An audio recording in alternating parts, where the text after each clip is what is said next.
sometimes you don't have stamps at all that look like they're designed for use on journal blocks. So how do we make use of what we do have? So the idea I've got for that is, what about something like this? Now this is part of the Tim Holtz collection. It's from the Curiosities stamp set, and it's like an invoice. I'm not going to use the top so much. It's this bit here where it's just purely lines. That's what we want to use. So we could always mask off the bit that we don't want to use, and we'll do that just to show you how it's done. Just use masking tape. You can use washi tape. Anything will do the trick. Because we are using a stamp that is actually larger than the journal block that we're using, we're going to slide it down out of the corner, and I'm just going to make sure that it's at least to get hard against this edge here,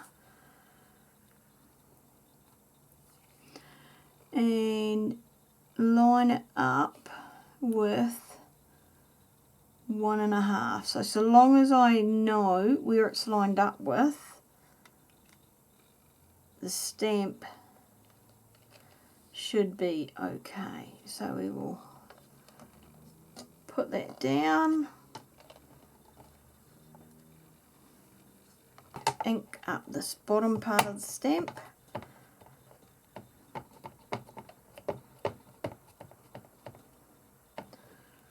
and you can probably see a lot better than what I can that ink's going on. So we're going to slot that back in again, but first I'm just going to take off the masking tape and put that aside, and then we are going to double check, yep, that's there, and press that into place. And mainly down this bottom bit that we're wanting, and up, and there we go. So we've now got journal lines. The other one I've got, this is a stamp from Viva Las Vegas Stamps. It's one of the part of their this set here, which is, I think it's like their Instagram social media set. There's nothing stopping you from using some of the others, but I just want to give this one a go, because that might be something that you're wanting to include maybe in a bullet journal, just for something different. Lining that up with there.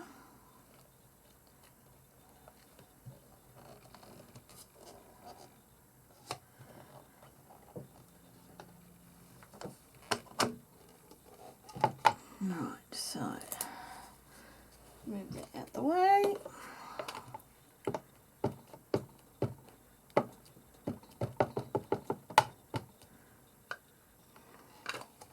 So we've got our ink on there. Put that on, and we're going to press that down. So press and hold. I'm going to count to 5 on those. Look at that, that is perfect. You could also get into other stamps such as this one here, and maybe just use one of the rows of the tape measure as a border, perhaps along the side of a card. So depending on which border you wanted to do, you'd line it up and go 1 through 12, would look really cool.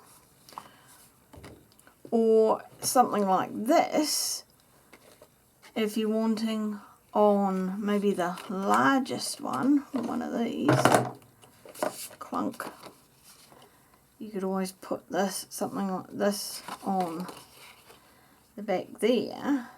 Let's try that, that'll look really cool. For this I'm going back to my stamping foam, and again this is another stamp from this is from Hampton Arts, And I got this at Viva Las Vegas Stamps.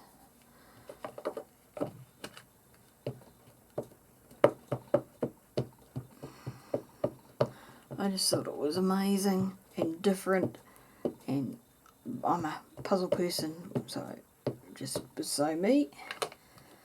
And then lining that up.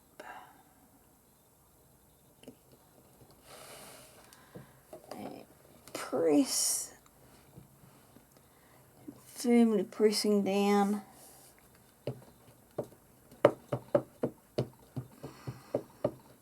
I just thought it was amazing and different, and I'm a puzzle person, so just was so me. And then lining that up. And press, firmly pressing down.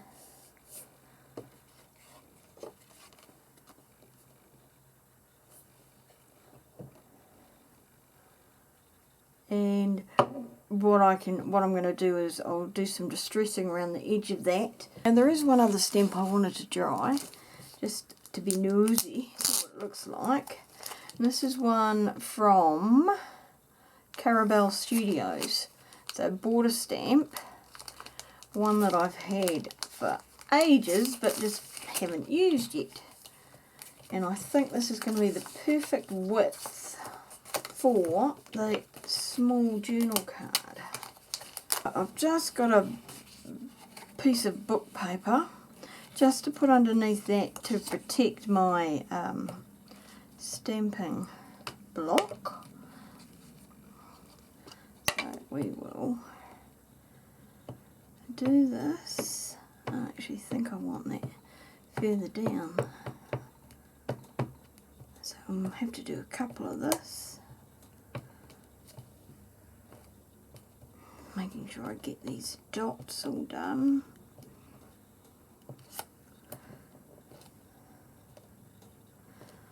And although what I might do is use this just as the spacing, and then so we want to go and line that up around about there. So press,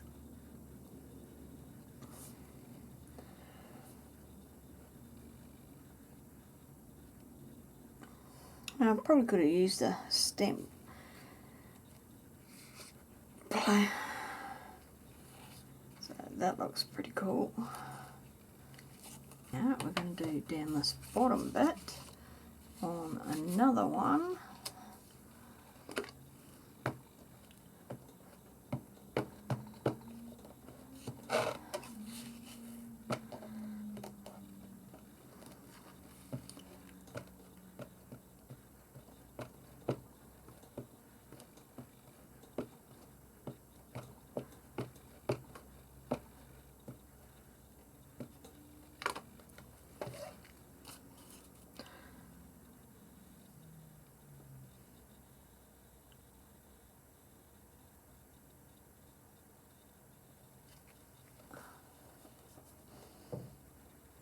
Never ceases to amaze me the detail that some of these companies are able to achieve in their stamps. They look absolutely amazing once stamped. There, that looks cool too. Love that with the splatters on it. So that's some very simple ideas on different ways that you can stamp these journaling blocks. Now there's a couple that we wanted to trim. So this one here, be a bag crafter and just put my blade right over the top. My cutting board, directly over the top. So I've trimmed that one down to a square now. And then, so I've got a rectangle as well to use. So that gives me just a square. And then what I might do is grab this corner punch and just